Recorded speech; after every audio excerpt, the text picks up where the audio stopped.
All right, we're on the air. Harold Pollack, welcome to the Glenn Show. It's odd me saying that on this occasion since you actually are in control of the recording device. I I am. always relished that prerogative, and now I've had to surrender it because of technology. We won't go into the details. In any case, Harold Pollack, University of Chicago School of Social Service Administration. You hold a chair there, Harold. I do. I am the Uh, Helen Ross Professor of Social Service Administration, and among other various boring administrative titles. uh, yeah. Uh, uh, Worse, the boring administrative meetings and the boring administrative memoranda. Titles Fair enough. themselves are not so bad. That's right. And what's your title? I am the Merton P. Stoltz Professor of the Social Sciences and Professor of Economics and Faculty Fellow at the Watson Institute here at Brown University. So I'm overburdened with titles as well. Yeah, we should really charge people just to talk to us. That's given all these titles. I do every chance I get, Harold. I just don't get that many chances. So before anybody hangs up on us, what's our Yeah, agenda for the exactly. day? We're talking about ourselves. What are we talking about? So, we're talking about race and police violence and the character of the public debate these days, the Black Lives Matter movement, the blockbuster bestseller recently published by Ta-Nehisi Coates, his second memoir by the age of 40. That's noteworthy in and of itself. This book is at the top of the charts, and everybody's reading it and talking about it between the world and me. Mm-hmm. We're talking about that. And actually, if you don't mind, Harold, I'd like to just take a moment before we even get started to issue an apology and a correction of the record. The apology is to Ta-Nehisi Coates. I want to make the apology public because when I discussed his book briefly with John McWhorter a few weeks ago, I made some comments about it that based upon a very superficial engagement with the book and that were inaccurate. I took out of context a passage in the book where Coates describes an encounter that he has on the streets of Baltimore and some thoughts that were in his head after that encounter about things that might have happened going forward, going and getting a gun and going back and confronting the person and whatnot. And he was using it in the full context as a step along the way of illustrating how deleterious, how damaging the environment of violence and fear that he remembers from his childhood had been even to himself. And he was putting it forward as a negative example, not as something that he would do, and certainly not putting it before his son, which I commented on as something that he'd recommend to his son. He wasn't bragging, which I suggested that he might have been doing. He was warning. I didn't understand that until I encountered his book fully. And so I misrepresented his book here, and that's not what I want to be doing at the Glenn Show or any place else for that matter. So thanks for letting me get that in. No, it's. I'm sure that Ta-Nehisi will appreciate that, and a lot of what his book is actually about is about the way that his experience of youth violence, his fear of it, his experience of being a victim of it, how it has left scars in him, and how he's trying so hard not to inflict on his own son some of the scars and some of the hardness that experience put in him. And I found that to be quite a poignant aspect of his book. And it was both sad and hopeful. I think what was sad about it was his description of the many ways that that this violence had left a mark on him, but also how his self-reflectiveness about it has allowed him to, in his relationship with his own son, to not replicate that same hardness that he actually was raised on. And I think one of the aspects of that book that deserves more attention is the way that he has moved away from the use of physical discipline as a way to protect his child from the dangers of the world and the temptations of the world. And I think that's a conversation that really needs to be had. You know, there was a video that went viral after the Baltimore rioting where a woman basically basically slapping around her son because she's catching him doing I forget whether he was looting or, he was misbehaving during the unrest in Baltimore. And he was out on the street. I think the police had declared a curfew or mm, made some other request that people leave. She wanted him to not be hanging out. yeah, And she catches him on the streets and she's smacking him upside the head. What I tell you, get your butt on home, et cetera, et cetera. And then somebody caught that on camera. and there was something I found. If the way to protect kids from delinquency is to impose that kind of discipline, our juvenile detention center would be empty right now, because that's the kind of discipline that a lot of these kids are already getting, and that's not. And I think we have to have a conversation about other ways that I totally get why parents feel they have to do that, but I think that it's disturbing to me that the sort of the public reception of that disturbed me, and I can't imagine if there were a video of me doing that to my own child, just on the streets of Flossmoor, Illinois. I just cannot imagine that I'd get 50, a million YouTube likes or whatever.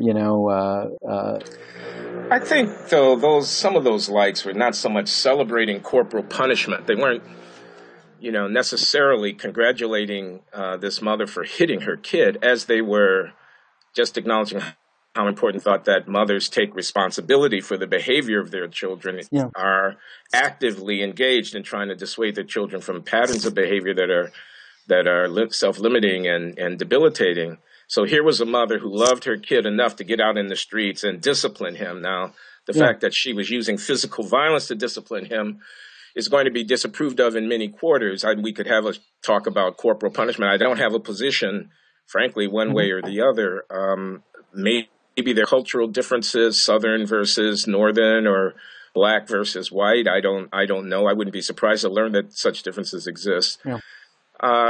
And I don't know the evidence, perhaps you do, about the extent to which there is a cause-effect linkage between, I'm not talking about severe abuse, I'm not talking about someone who puts a cigarette out on their kid's hand or something. Of course, yeah. But between, giving a spanking or whatever the equivalent of a spanking would be to a 16-year-old on the one hand, versus, telling them it's time out, go to the corner, or some other non-physical disciplining method, what evidence might exist to link any of that to future outcomes? I just don't know. I'm not taking position one way or the other.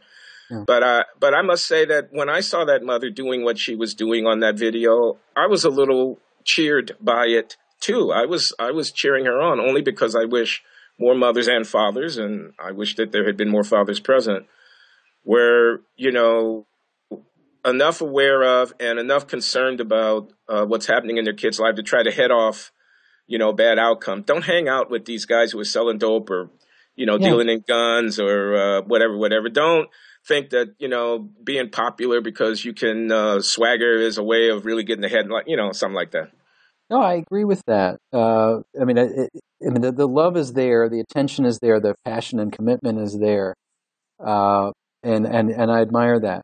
But I think that the method is both the method and the reaction of onlookers who often would not see themselves reacting in the same way concerned me. And I see, so much of the work that we do in Chicago and just walking around the city and watching the way parents interact with kids on the bus and whatnot. There's a lot of young moms who are stressed out, who don't have a lot of help from other adults, and whose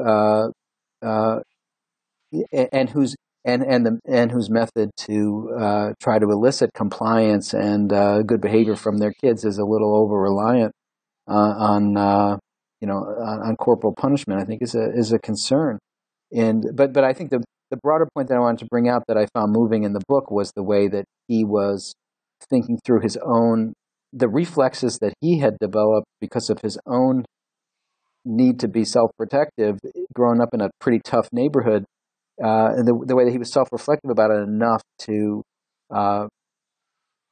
think through how he wanted to be a little different in the way that he was relating to his son compared to the way that his parents had related to him. And there's one thing, if I could just take a moment, where he just said, "We're entering our last years together, and I wish I had been softer with you. Your mother had to teach me how to love you, how to kiss you, and tell you I love you every night.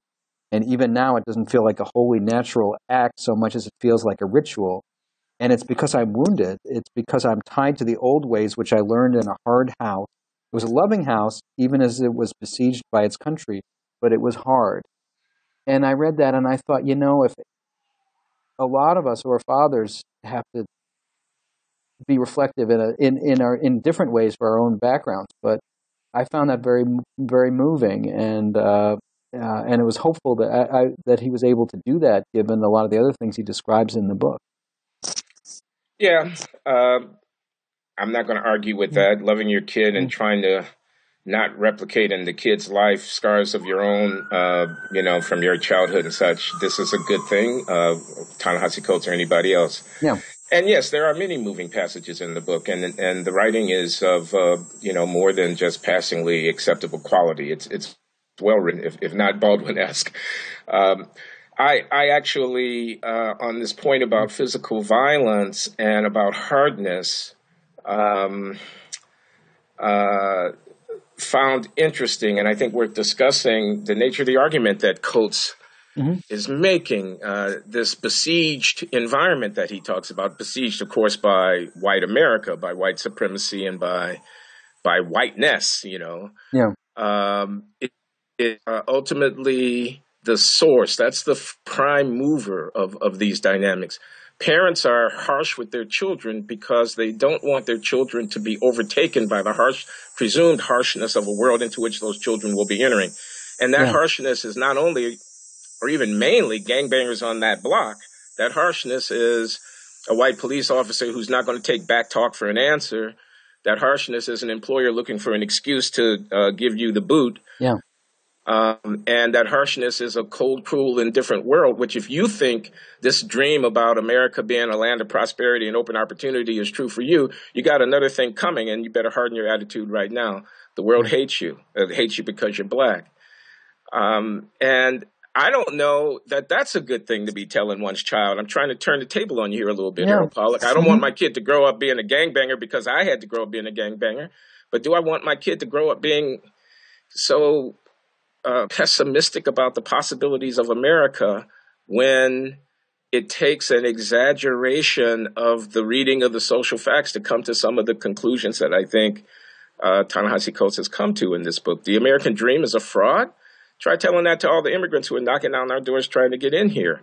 As a black American, people who mistakenly need to believe that they are white. Well, who's the race-obsessed person in the room here? People walking around thinking about whiteness all the time, or black people like Mr. Coates walking around thinking about what they think white people are thinking about their blackness all the time? I don't find that white Americans are obsessed or invested in the concept of whiteness or need a fantasy in order to cover up the ugly reality of their country. That seems a hyperbole to me. I think I've talked long enough in this vein, but you see what I'm getting at. Well, I mean, I have a more optimistic view than Ta-Nehisi does about some of these questions. And by the way, on the Baldwin thing, two things. By Ta-Nehisi was not a gangbanger in any way. He just had the need to be walking around looking tough so that other people wouldn't mess with him, which is a different thing. But I think that there's this effort. I think that this book has this quote from Toni Morrison that basically that Ta-Nehisi is this generation's Baldwin, and of course, as Ta-Nehisi himself has said, Baldwin is this generation's Baldwin. But I think this effort to rank people in the pantheon is so fundamentally boring, in the sense that we have a text on the table, and we can have a really interesting conversation about the text. And is he over optimistic? Is he too pessimistic about race versus non? And then there's who is America's outstanding public intellectual? And is Henry Louis Gates and Cornel West been knocked down off their pedestal? Whatever. That is such a fundamentally useless conversation. That is, to me, that's sort of the Superman versus Batman level of intellectual discourse. Where, so why do you think we encounter it so frequently? Why do you think people talk like that? That's a good question. I think that there's an effort to put African American intellectuals into a box that we can understand. There's an effort to understand who can I turn to get a sense of the black experience and I think that's just a fundamentally misguided thing. And partly it's our celebrity culture. Our celebrity culture goes to everything. So Richard Feynman is the greatest physicist since Einstein or whatever. And that's not the way the collaborative intellectual enterprise works in any field. And from the inside, if I said to you, let's try to identify who is the outstanding economist in America, I think we would start to talk about that and we would say, wow, there's some people that we really admire. But it's fundamentally stupid to compare Paul Milgram to Paul Krugman about who is the greater economist, because they're really, first of all, they're not doing the same thing. And secondly, what's the point of that? There's just a ton of people who are contributing in different ways to human understanding. And, it's the limited attention span of the public. It's the attention economy rather than the intellectual enterprise that's generating this desire to, to anoint particular people or to knock down particular people. I get that. I think in the case of African Americans, some of this tendency may be the legacy of a history of, the first black to do this and finally a black is doing that. Yeah. Whether it's getting the PhD from Harvard, I think W.E.B. Du Bois was the first African American to receive a PhD from Harvard. I believe I've heard that.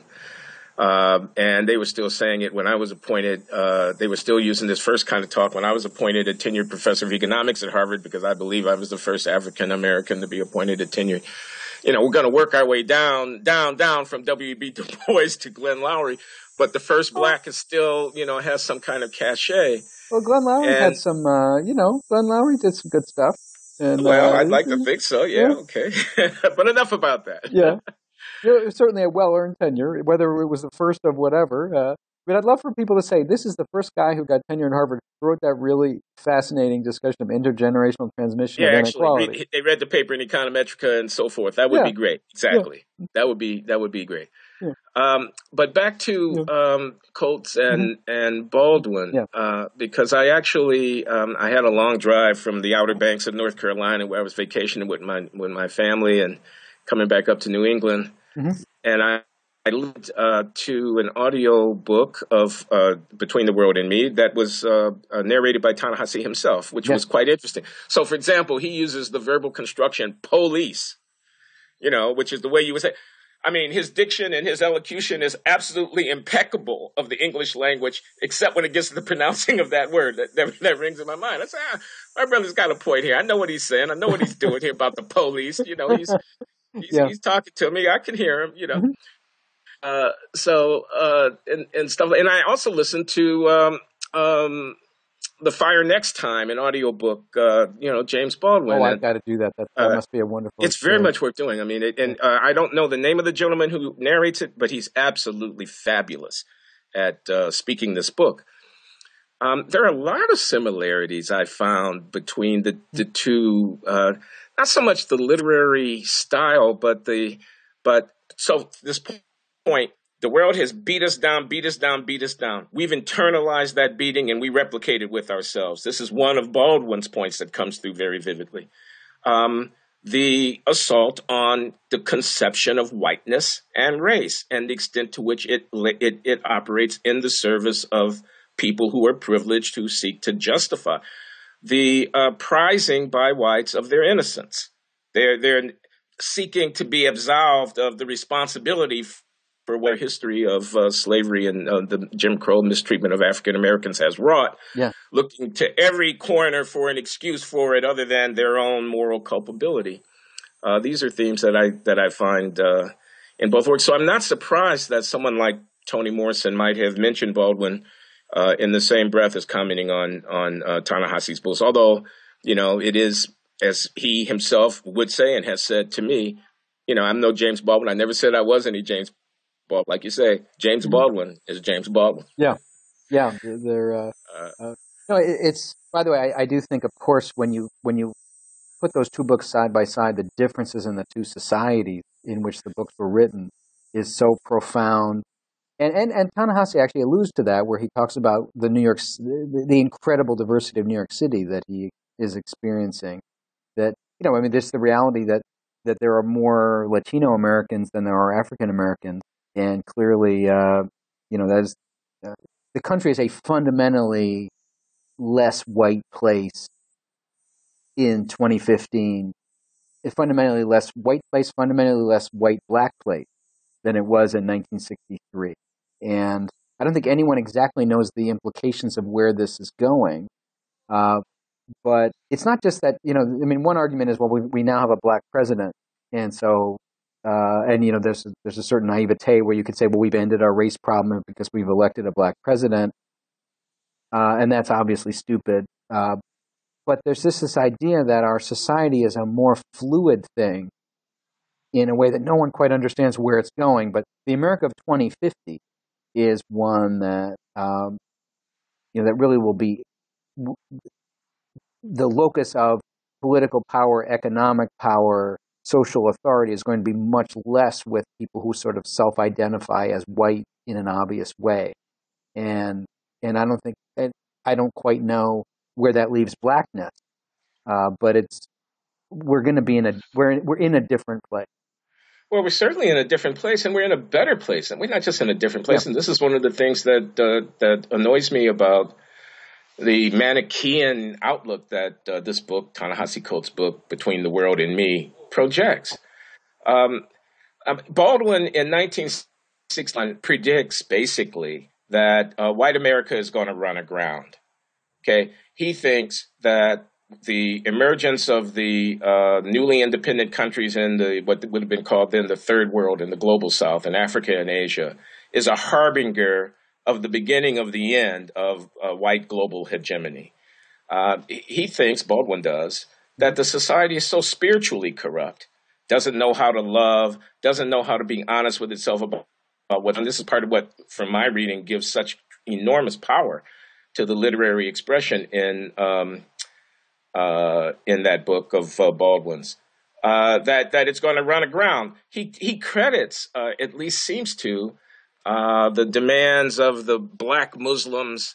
It was a visit to the headquarters of Elijah Muhammad, the Honorable Elijah Muhammad, head of the black Muslim sect in Chicago, that occasioned the writing of this essay in the New Yorker. At least seems to have been the point of it. After a long, build-up, he sits down and comes down to cases about what the black Muslim upsurge means. Yeah. And 5 states for black people in the South, a complete divorce from black society. It would not be Baldwin's view, but he credits it as not entirely crazy, and he thinks it's a harbinger of something. Well, he was completely wrong, it seems to me, about all of that. He was completely wrong about the essential corruptness and unviability of, quote, white civilization. Quite the contrary, 10 years later, the civil rights movement had played itself out in institutional transformation. True, the war on poverty had been put forward as a sort of framework of, law and policy to try to address not just race, but poverty more broadly. Now, we could talk about it's worked out. Yes, the cities still have no-go zones, and the quality of the lives of some people in our society, and too many of them are black, but not all of them are. Mm-hmm. This would be another bone I'd pick with Ta-Nehisi Coates. But the quality of lives of people are less than what we would want. But on the whole, I think one has to say that the pessimism and the kind of nihilism about America that was being expressed in Baldwin's early 1960s essay was not borne out by the facts. Likewise, I want to ask whether or not going forward, let me give you just one concrete example: mass incarceration. I'm against it. I've been against it for years. I'm on the record being against it. It's one of the points where the Black Lives Matter people will, launch a demand for reform. It's one of the areas in which Ta-Nehisi Coates would point as an evidence of this oppressive society. It hates black people and shows it. The black body fears it, hates it, wants to suppress it, wants to destroy it, and so forth and so on. And who knows exactly how this is going to work out? We're watching change happen before our eyes in this area. The country is actually bringing this issue forward in a bipartisan way. And there are a dozen different fronts on which practices that had been entrenched in relation to mass incarceration are being examined. Mm-hmm. I don't have to tell you because you're a liberal incrementalist reformer, at least you were last time I checked. I am. Reform is possible, and we have plenty of historical precedent about it happening. So this view that you know, the fundamental corruptness and evilness, plunder. The country is built on plunder. This is yet another, in my view, ahistorical and really silly idea. No, I don't. America is built on the backs of its slaves. Yes, slaves were exploited. America built on the backs of slaves? No economic historian is going to be able to make any sense out of that, Well, it seems to me etc. So, yeah, I've talked I long think enough. that. Well, I don't mean to cut you off. No. I can come back with more thought. I mean, it seems to me that what he identifies are real segments of American history and the American narrative, and it's as wrong to look away from those as it is to say that those are the exclusive elements of the American history and narrative. But they're clearly they are important elements of it. And I mean, one thing, by the way, that's just to segue over to the Black Lives Matter issue. Uh, if one reads an American Dilemma, written by someone, an outsider, 1944, Gunnar Myrdal writes this Yeah, with the assistance of Franklin Fraser and a lot of other Ralph African. Bunch. Yeah, Ralph Bunche, that's right. Um, One of the things that Myrdal talks about is this twin issue in policing, where on the one hand, there's an incredibly high level of police brutality and enforcement of segregation. And on the other hand, there's an incredibly ineffective and deliberately so ineffective enforcement of public safety within African American communities, and the constant complaint that's coming. We need law enforcement that is not brutalizing us, but that is actually working and that actually protects people from the crime that is a problem. And one of the things that struck me about one of the fundamental debates about Black Lives Matter: how do we square the grievances against the police with the need for a positive public safety agenda, is something that has always been part of that conversation from the moment that conversation started. That those two things are actually kind of linked.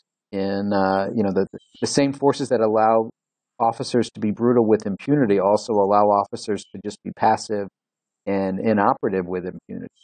And so so I Okay. so when you sent me a video about Black Lives Matter, where that reminded me of those passages from An American Dilemma. I don't know if you wanted to shift into a discussion of that, whether we're ready for that transition yet in the Oh no, we conversation. can do that. I mean, and we can come back to Between the World and Me as we Yeah. go along, Hmm. if that seems appropriate. Hmm. The video that I sent you, I can't name this woman now, although she posted something that went viral. It's a Hmm. tirade in which attacking the Black Lives Matter movement for not talking about the things that really matter. For her, the things that really mattered are public safety in communities with high crime rates where people are being victimized. Hmm. And she feels that, I don't want to put words in her mouth, but I don't think this is untrue to the spirit of her tirade, that the Black Lives Matter movement, by seizing upon examples in which the police may have behaved inappropriately, may not have behaved inappropriately. Sometimes it's not arguable that they behaved inappropriately, like shooting that guy in the back in South Carolina. Sometimes it is arguable about whether they behaved inappropriately, like the shooting of Michael Brown on that street in Hmm.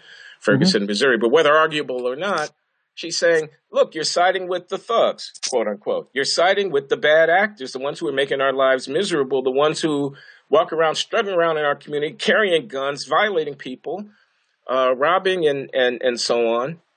And that's not what I want to be proud of about my community. I'm not proud of the kid who's undisciplined and who Hmm. goes out and thinks that he can, loot a store, or the kid who's in a gang and one color different from the other color, and they end up shooting guns at each other and so forth. That's not something to be proud of. That's something I'm ashamed of. Why is it that you're lining up with those folks and not lining up, quote, with the decent people, so forth and so on? Now, this may not be at all fair to Black Lives Matter, but certainly that's that lady's perception. So Hmm. yes, part of it is dualism between cops as the instruments of public safety in the community and cops as the purveyors of of violence against the residents of the community. And that line, the opposition between those two. We need the police to keep us safe, but we don't need the police to treat us with disrespect or abuse or be unaccountable for their taking of our lives in the extreme case. That's part of it. But part of it, I think, also is what phase do we want to put forward as we try to petition our fellow citizens for an enhancement of our rights?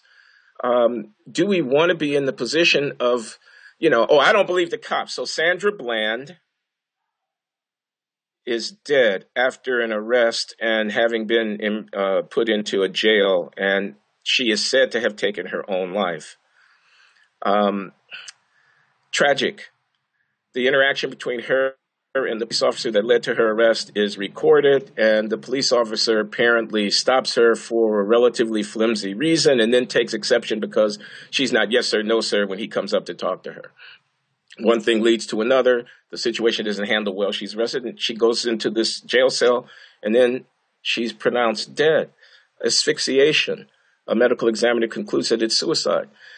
What am I supposed to believe about that? Am I supposed to say to myself, oh, the cops are lying yet again? Or am I supposed to say to myself, well, I can't imagine that duly constituted authority would murder somebody in a jail cell for the pure act of talking back to a cop and then try to cover it up? My gut instinct is the latter. I have to confess that. My gut instinct is to trust the institutions of authority in the society, even in this case, rather than to repair to this position of suspicion and almost conspiracy theoretic kind of about the integrity of the institution. Isn't there a more, in that particular case, it seems to me that officer, she basically was, she was incarcerated. She was locked up because she committed contempt of cop. Contempt of cop, right? And she was a person. And when you treat someone in that way, and you pull this person into jail, whatever vulnerability she might have had, I'm 90% certain that she committed suicide. And in fact, I think it's a real mistake to jump to the conspiracy theory as opposed to, as the policy analytic person in criminal justice. My attitude is this person never needed to be locked up. She was locked up in a situation where the risk of suicide was clearly present at the population level. There's clearly a risk of suicide in the jail. She was not protected from that risk, and she shouldn't have even been locked up. And I agree with that. And it is, one can be completely outraged without. I think the murder conspiracy aspect of it actually detracts from what people should be outraged about, which was that she should have been stopped in a professional way by that officer. She should have been treated in a professional way, which includes protections.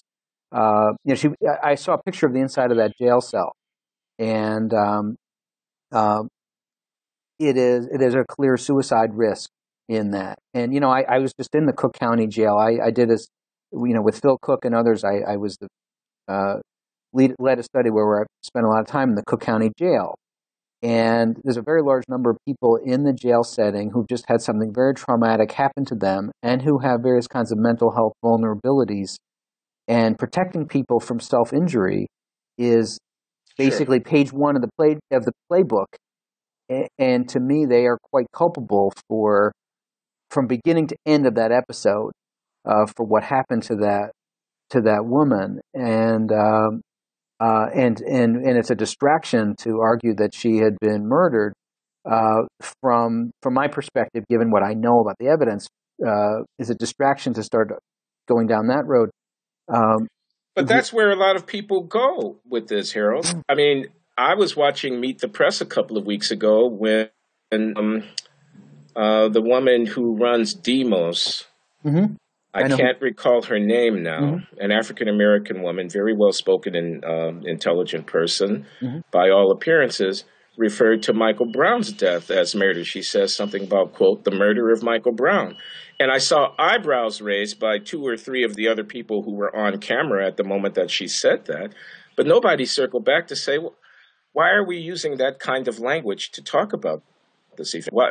It's as if two independent investigations of the circumstances of Michael Brown's death hadn't concluded that the officer was not appropriately to be charged with any other offense.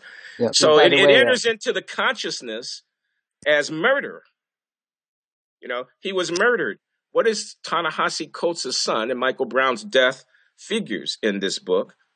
The son has trouble sleeping at night or The Sun, on the night where the verdict was announced that Darren Wilson would not be indicted, is so disillusioned about his America. This is the point that I was trying to make by reference to Sandra Bland. Do I really come away from a grand jury investigation that fails to indict with the conclusion that Michael Brown didn't get justice? Is my definition of justice that his murder must be avenged? This is hyperbolic language. Well, and it's, yeah, okay, I'll stop. Yeah. If I could, by the way, two things about, Ta-Nehisi in particular about this. One is Ta-Nehisi wrote a very good column after the two Justice Department reports came out, where he basically said Darren Wilson, the officer who killed Michael Brown, may have been the only person in Ferguson to have gotten a fair investigation of what happened. And Ta-Nehisi basically says this officer, there's substantial evidence that exonerates the officer and what happened. And he actually says in the book, he basically says assaulting an officer should not be a capital crime. He doesn't say that he doesn't completely exonerate the officer in his own mind, but he basically says, the details of this incident are substantially exculpatory to the officer. And even though the Ferguson Police Department as an organization seems to be highly predatory and deserves no benefit of the doubt, that he admired that the Justice Department did a serious investigation and basically came out with a lot of evidence that supported the officers, at least the account of the initial confrontation between the two men. And so, well, if I may just this, it wasn't a capital crime. He says it shouldn't be a capital crime. He wasn't executed. He was not executed for assaulting an officer. Well, he had. I've talked to a lot of undercover police about what they thought happened in the Michael Brown case, and they basically all said what the Justice Department ultimately said they think happened. Now Michael Brown had a lot of bullets in him, and I do not believe. I think most of the people who spend a lot of time arresting people don't believe that situation was properly handled, but they believe that they understand. They believe that Michael Brown was the initial aggressor, and that they would not have punished. But better police work could have avoided this tragedy. Is one thing. Yeah. Shouldn't murdered or executed for the crime of assaulting a police officer is another. I think what many of the people that I talk to believe is that the officer was initially caught by surprise and was in a very frightening situation, that there was an element of panic that led to the number of times Michael Brown was shot and to a number of the ways that but let me just jump back though to 2 points. One is I think you have a very good point that there's a need for greater restraint and particularity about different incidents. And I think that when I look at the Black Lives Matter, the constellation of causes and arguments around Black Lives Matter, I think there's a lot of positive mixed in with some need to augment with what they're doing. I think where I see some more positive than maybe you do or some other people might is when I went to a rally against violence in the Lawndale community in Chicago by the old Sears Roebuck headquarters, and on the west side. And I know it. And a lot of the people that were marching against gang violence and gun violence in their community are exactly the same people who are marching in the Black Lives Matter demonstrations and who are protesting against police violence. And it is, in fact, there is tremendous activity on the ground by a lot of the same people that's trying to reduce the violence within the community as there is, that's just as important and just as visible in the community as the protests against police violence. And the same people who are saying we got to put all the guns down and everything are also saying no justice, no peace, and they're protesting against police, this and that. People see those two things as connected, and a lot of the people that I work with in violence prevention are who are the people out there talking to the gangbangers, trying to say, hey, you gotta put down your guns. We've got to find different ways to be in this community. They are also people saying the police have to change what they do. And it's not as if people who live in these communities who are upset about the police are somehow unaware of all the violence going on around them, that might be labeled black on black crime or whatever. There's tremendous activity that's trying to do something about that. Sure, of course. And go ahead. No, you go ahead. I would like to see the Black Lives Matter folks present a more positive vision of what good policing is and what effective public safety is. Because I think that just explaining what we don't like about bad policing is not going to get the job done. Right now in Baltimore, what we're seeing is the police, part of the police response in Baltimore is to say, okay, you don't like what we do? Tell you what, we just won't do anything. We'll answer service calls and we'll just step back. And the result has been catastrophic. Indeed. To Black life. Yes, absolutely. Let me, before we go on, because I want to hear from you about what you think a positive agenda in terms of urban policing would look like. But I just want to talk about Bernie Sanders, and not only that, about the idea that if I say all lives matter in response to Black Lives Matter, the retort will be, you just don't get it. Mm-hmm. Okay? Especially if I'm a white politician and I say all lives matter. And I'm annoyed by that, Harold. I'm going to be perfectly honest with you. Okay. The annoyance comes from the sense that we live in a democracy and we actually need to persuade our fellows that that we stand for are valid and right and should be universally embraced. Of course, no one can argue with the idea that all lives matter. The complaint is that by saying that, you're trying to detract away from the racial dimension of the problem. But I want to say, I'm not so sure that the racial dimension of the problem is the most important thing about the problem.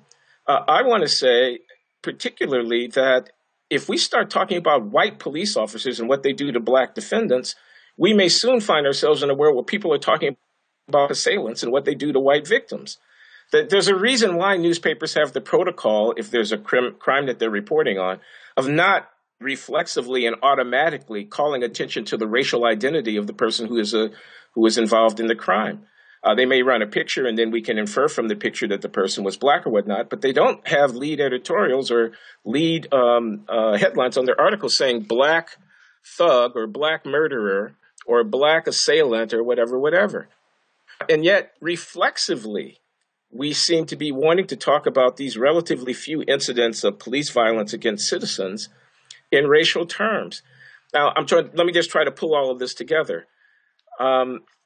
It seems to me that the fundamental axiom has to be all lives matter, including Black lives mattering, that to the extent that race is an issue and racial discrimination is an issue, it needs to be brought to the fore. But the presumption that a police officer who has a racial motivation in his interaction with someone who happens to black should be discounted unless there's evidence to support that presumption.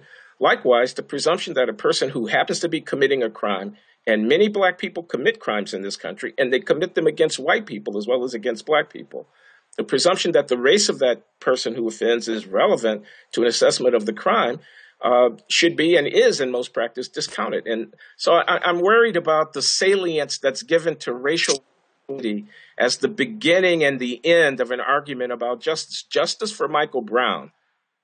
Justice for Michael Brown because a white police officer took his life.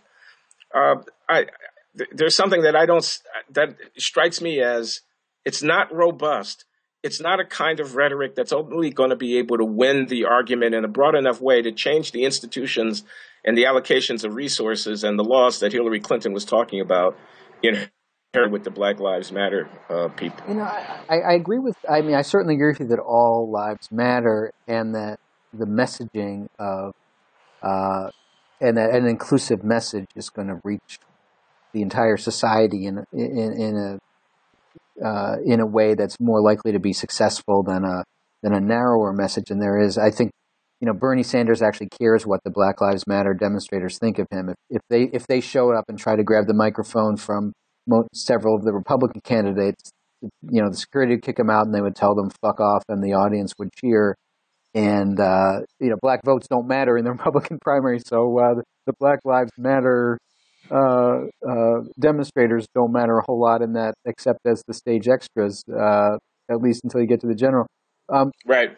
I do think, though, that when you mention the Michael Brown case, the thing that the Black Lives Matter demonstrators rightly point out if you look at the other Justice Department report, where it describes the behavior of that police department, there Yeah. is the behavior with such impunity over many, many years towards low-income African-American people, criminals, non-criminals, mostly non-criminals, by the police department, which is certainly not unique to Ferguson, that where there really is a sense that black lives don't matter in the way that the officers, white or black, in Ferguson case, almost all white, where the officers are basically allowed to behave in a way that they would not be allowed to behave in other communities.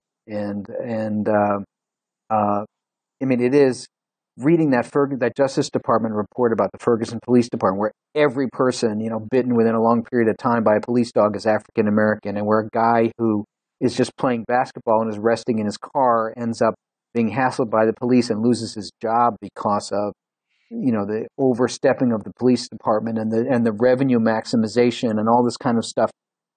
There was a level of mistreatment that was racialized in some of its elements that has to be confronted. And I Black Lives Matter is not, that's their slogan, not mine. But they have certainly identified a set of specific things that need to be changed. That that where you can't completely get away from the racial politics. Well, you can't completely get away from it, but I don't think you should make it the centerpiece of your movement, the racial dimension. I mean, I'm going to try to argue indirectly to that effect. Okay. States raising monies by gambling, by state-sanctioned gambling, state-approved casinos, state-run lotteries. Yeah. This is plunder, in my humble opinion. It's hurting poor people in a predictable way. This is supporting the middle class, most of which is going to be white, by a regressive taxation on the hopelessness and desperation of the poor. They're selling hope for profit in order to avoid going to the people who can actually afford to pay for the roads and the schools and the sewage and the police.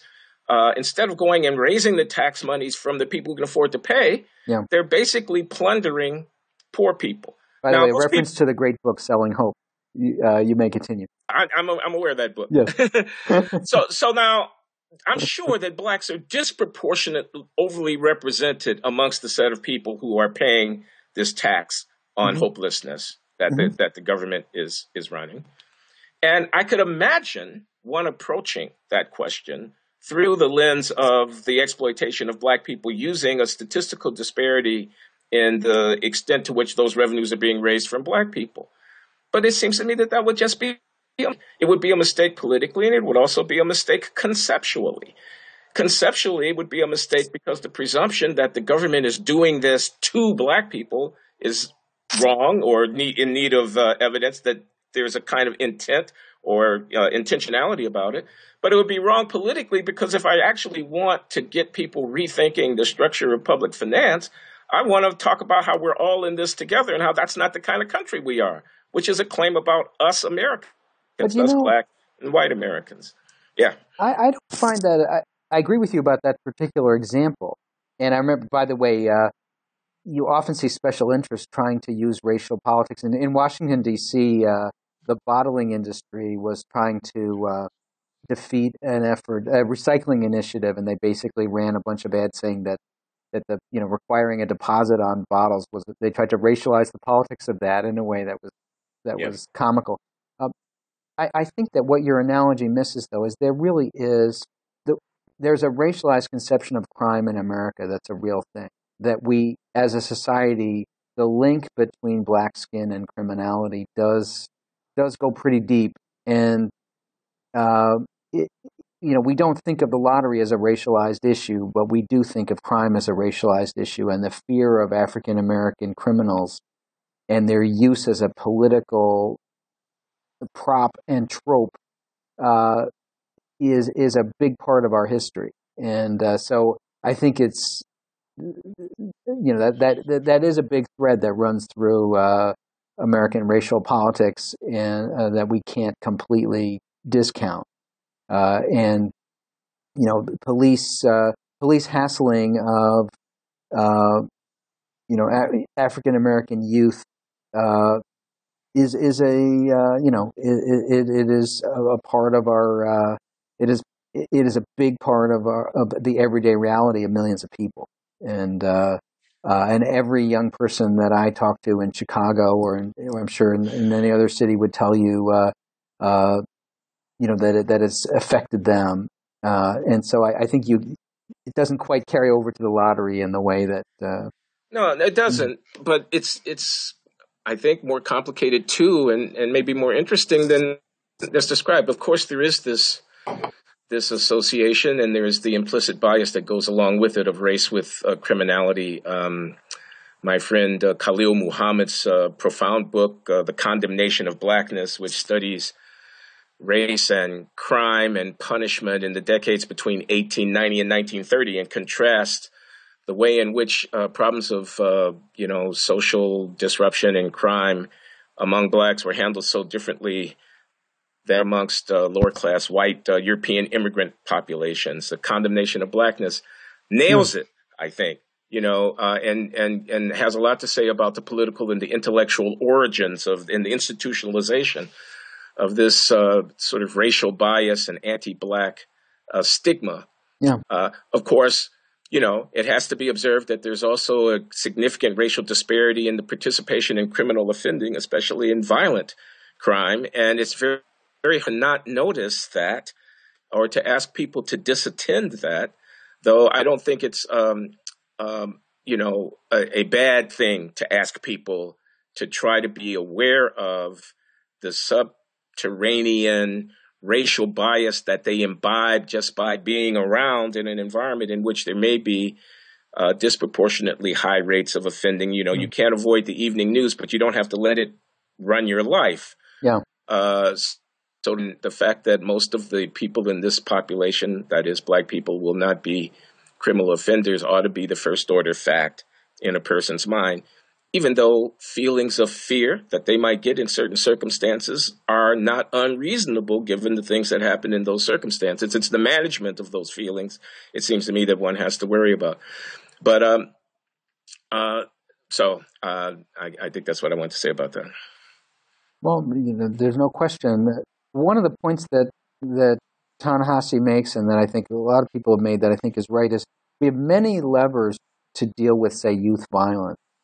And for much of throughout the society, the issue of socializing young men that is an issue, that is a universal issue. And we have a lot of levers to do that.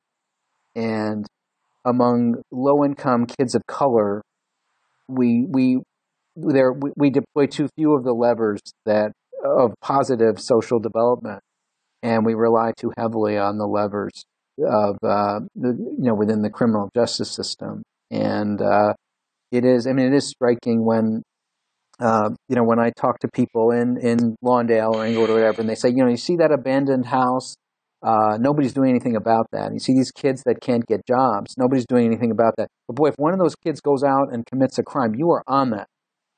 And True. Including stealing copper out of that abandoned house. You know what I mean? Yeah. We won't build up housing, but if somebody goes in there and tries to make a living stripping the copper out of the thing, you're going to hunt them down because they're breaking and entering. And I'll tell you, just linking. So I think we need to have more stringent, swift, and certain penalties for young people who are caught carrying guns. I'm not a big believer in I think there's a lot of people selling drugs. I don't think we should be hitting. We're too punitive in the drug domain. But we got all these young guys who are armed up because they're scared of each other, and we have to somehow change that cycle, and that means a real deterrent message around gun offenses. And I remember, and it is a hard sell for me within a lot of these same communities to, when I go and I say that, people are like, you may well be right, but can you do something first to get that young person a job before you want to come back and talk to me about any kind of more punitive sanction? One of the things that's happened to police legitimacy is that the over-incarceration problem has really made it much harder for us to have a frank conversation about, well, here's some things we really do need to do to focus on the people who are killing people in this community. And because, we really do have to focus on the gun carrying in a much more sustained way that really convinces that guy, and then if you have a gun, it's a really good idea to keep it hidden behind grandma's house rather than carrying it with you so you end up shooting some guy who looks at your girlfriend, when you get into it. We have lost the legitimacy of the criminal justice system within some of the communities that need it the most, because of these larger policy failures. And that is really palpable in the work that I do. I mean, go ahead. No, I was just going to echo a couple of things you're saying. You're talking about guns right now. I wanted to go back to say and agree with Coates to this extent. We have a multidimensional palette of policy avenues to respond to problems, including problems of public safety and criminal participation, education, jobs, housing, mental health, health, income supports for families, and so on. And we have many different degrees of intensity with which we can use the criminal justice system, the character of punishments and so on, like you say, swift and certain versus an uncertain but very draconian system of punishment and so on. And I just want to say I agree with all of that, and I think those are important points. But I want to get back to this Bernie Sanders thing if I can. Oh yes, I'm sorry. Because there's something that just disturbs me about not the particular, I'm not a Bernie Sanders devotee. It's okay, but I probably wouldn't vote for him just because I don't think he could win a general election. I don't know. We'll see.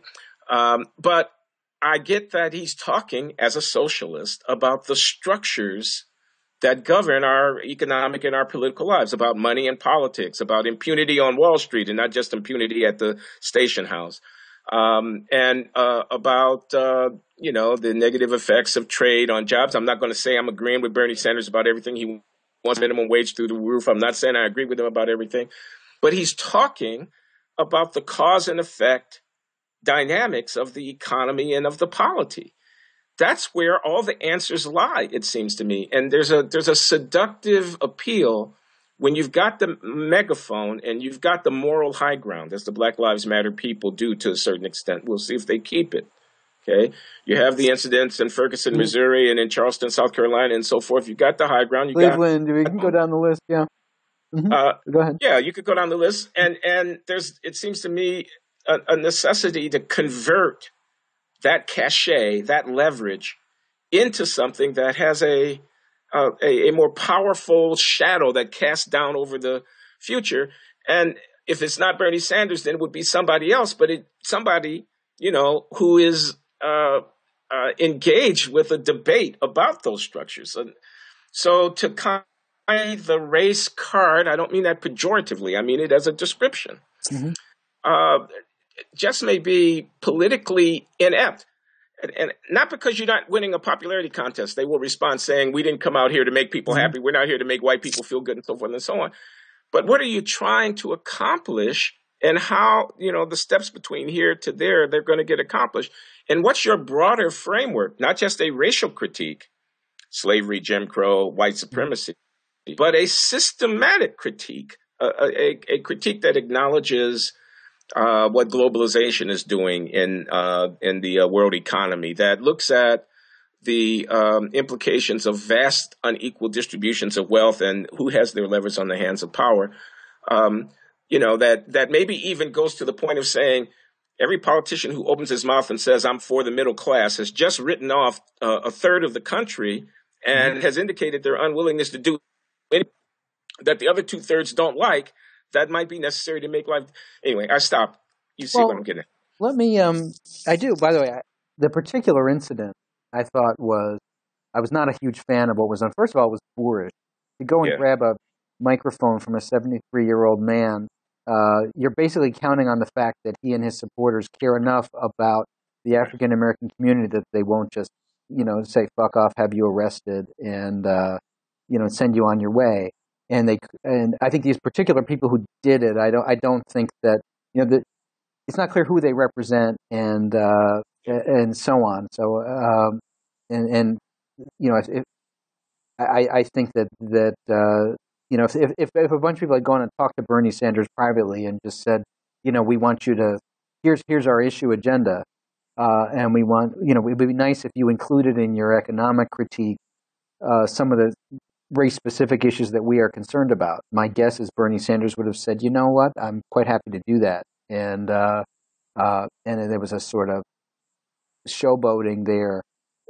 I also think that there's a need for a concrete agenda.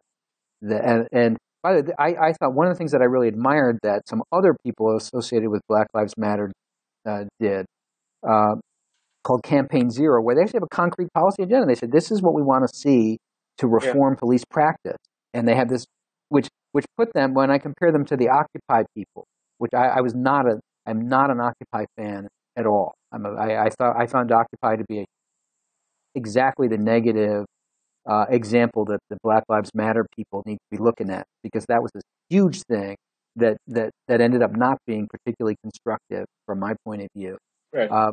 Because they never really had a concrete ask in, because they gratuitously alienated a lot of people. And but when I look at this Campaign Zero, I look at a lot of the things that are there. For example, wanting police to have better training in de-escalation, and to use that as a frame for dealing with problematic behaviors by people on the street. There's a lot that can be done there that's concrete. Now, I'd like to see them go further than that and talk about what is it that we'd like to see police doing, what is it we'd like to see people who are not the police doing to prevent violence. But they really came out with something that was very positive and constructive. And my advice to policymakers would be, hey, look at this and find some things that you can agree with here that you think are feasible, and move them forward. That's light years ahead of getting. I think actually these demonstrators succeeded in their tactical goal of getting Bernie Sanders to talk about some things, getting themselves on the agenda, but only because they're in this political world among the people who are already basically their supporters, and who don't want to be embarrassed by having distance from them. The broader. I can't imagine Hillary Clinton would allow the same kind of episode to happen to her that Bernie Sanders had happen to him. Well, my understanding is that there was the intent to disrupt her in New Hampshire by some Black Lives Matter activists from Massachusetts, but that the Secret Service preempted that. Yeah, which I think is good, actually. We can't have a politics where a bunch of people, where thousands of people show up to listen to a candidate, and a random group of people goes and disrupts it. That is. By the way, I personally, I'm a big fan of the Moral Mondays movement, which is in North Carolina in particular, and that's where if I'm going to donate my money to political cause, that's the one that I would donate to. The difference between a couple people grabbing the mic and 50,000 people showing up at the state capitol and saying, we want you to expand Medicaid and stop screwing with the voting law. All the difference in the world. And, when I look, and that is a group that really represents the African American community of North Carolina and others, but principally the African American in a very deep way. And you see these, 55-year-old secretaries showing up to be handcuffed and talking recipes with the police women who are locking them up, and saying, we're appalled by the following 3 state policies. That to me is movement politics at a different order than than showing up and disrupting something. Okay, so let me push this point a little bit. Okay. During the 1-year anniversary commemoration of the shooting in Ferguson of Michael Brown, killing of Michael Brown. Yeah. Amongst the tactics that were employed by some demonstrators was an effort to shut down traffic on an interstate to St. Louis. I can't name the highway number. I was doing a little, let's call it research. We're going to be generous here. By reading the St. Louis Post-Dispatch reporting on these incidents, and then looking at some of the comments that came into the newspaper. Now, this is certainly not a systematic survey of anybody's opinion, but I was just stunned by the vitriol. You can dismiss these comments as racist, and some of them certainly gave of having come from somebody who had racist views, but some of them were just exasperation and fury at the presumption that people's what they were demonstrating against was so important that they could go out onto an interstate highway, ambulances trying to take people to the hospital, somebody's trying to get home from work after 12 hours, blah, blah, blah, and shut down traffic. On the other hand, there's going to be a theory of, I don't know, protest politics that kind of attention-grabbing move is, you're disrupting business as usual and so forth and so on. And I just wonder about that. I mean, I'm now trying to do a calculation of benefit and cost from the point of view of desiring progressive change of behaving in that way. There's a petulance there that, and a kind of preciousness and kind of, as you say, a presumption that the authorities, and I wouldn't say the municipal authorities in St. Louis fall within this category of, are going to look the other way as you behave boorishly because they don't want to alienate your supporters, or they basically have sympathy for your cause. I wonder if I don't know that you can give a general answer to, I think there really is a particularity to the calculation that has to be made. And, for example, when I think about the Moral Mondays thing, so I have a friend who is a physician who works with stroke victims, and she practices in a state that has not expanded Medicaid. And she describes to me what happens to the laborers who are uninsured, who have a stroke, and who end up in her hospital, and the way their lives are destroyed because the governor of her state will not take free federal money that would pay for the health care of these people. And the inhumanity of that, and the majority of people now in the United States who are shut out of the Medicaid expansion are African American or Latino. And when I look at the inhumanity of that and the human consequences of that, and I think, would that justify blocking an interstate as part of a political action to protest that? I really have a hard time condemning people who would conclude it. Some social disruption is important here, given the magnitude of the indecent treatment that human beings are receiving. So, there are times when, protest isn't always pretty to see. It's not always well conceived, and it always should be subject to a strategic and moral critique. But sometimes the answer is, yes, some social disruption is justified in order to generate movement on very, very real injustices that are being perpetrated on particular people. Now, to some extent, the proof is in the pudding. If you show up and you alienate everybody and you don't accomplish anything, then it might not have been a good idea. But would suppose someone had disrupted that same interstate in Missouri to try to help get the Voting Rights Act passed in 1965, I think we would all have said, you know what, historically that seems pretty justified. And if, we can't all, so that's my reaction to that. You can't totally separate your justification of a particular tactic from your assessment of the cause that tactic is being used to advance, and the skill with which you believe the organizers are pursuing that cause. Okay, I think that's fair. And as I interrogate myself here now, why am I, skeptical about that move? Why do I worry about that move? And it may be largely because it was not in the service of a very clearly defined objective politically. And when I use the word petulant, I mean tantrum throwing, acting out. That's kind of what I have in mind, because when I look to see what the, quote, demands are, end mass incarceration, I'm setting down traffic to, quote, end mass incarceration, police murder. Okay. Again, as I say, some of these cases, it's not at all clear to me that that's what is actually going on. It seems like petulance also has there's an element of democratic legitimacy that you see as lacking. That also is kind of behind the word petulance. That if 100,000 people show up and sit on the road, they're not being petulant. They're expressing the sentiment of a community. When 8 people show up and disrupt something, it's much easier to apply the word petulance, because then you can say, well, who are you speaking for? And is there really, because at some level we do have a responsibility to not disrupt everything in society because of our own personal causes. And Yeah, you're Yeah, right. You're actually right.